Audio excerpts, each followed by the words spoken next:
Are these on? Are we recording? Is this working? If this doesn't work, we're not doing it again. Sorry. So I went to Creighton University out in Omaha, Nebraska. Graduated in 2018, and that's when I came to Spooner. And I've been here since, so all 6 years I've been here.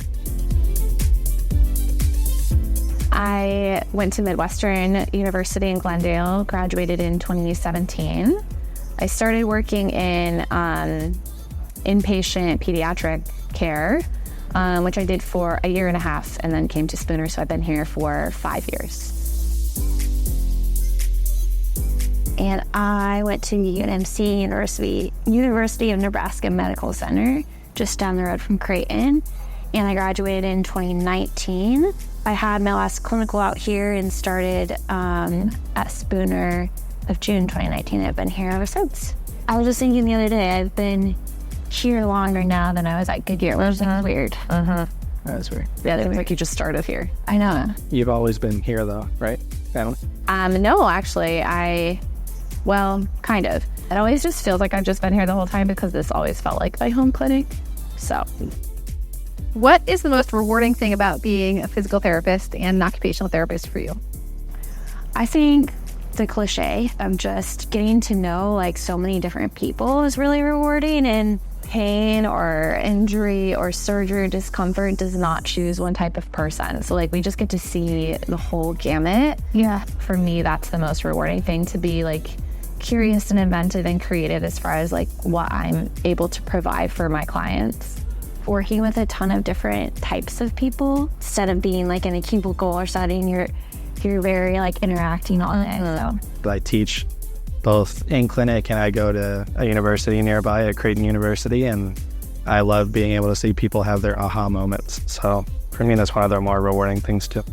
I think that's one of the things you don't think about, like when you're in PT school, like you're studying to be a PT, and so you think that's like what your job's gonna be, and then I feel like when you start working, you realize there's lots of different avenues, like whether it's mentoring and teaching or getting into administrative part of things, or just even being a non-formal mentor with your coworkers and working with different disciplines, things like that, just those dynamics.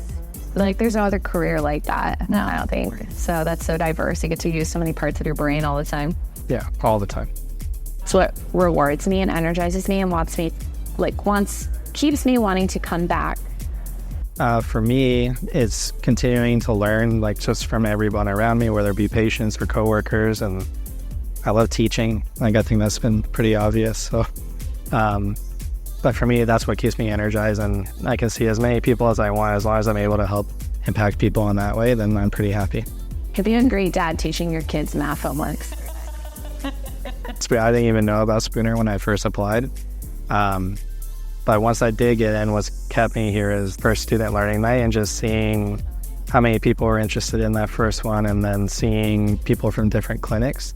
I thought it spoke volumes to like the people that we attract. And I feel like the people in the company like genuinely care about me as a person. I was like really hounding Tim about like different things that I'm passionate about, like wanting to have conversations with him. So I asked him if he would go grab a beer with me one night after work. I did pose it to him that way too, to like create buy-in, you know? And he was like, yeah, that'd be great. Let's go to OSO. And I was like, okay, great. I'll meet you there. And then like during that conversation, I was engaged at the time. He was like, where are you getting married? I was like, I don't know. We haven't planned it yet. We just want to do something like kind of intimate. And he's like, well, why don't you have it in my house? And I was like, really? So he's like, let me talk to Tracy. So he did. And then I got married at his house. yeah, piggybacking. Yeah, we're great. Yeah. Hard going last. I know, right? You can go first. No, it's okay.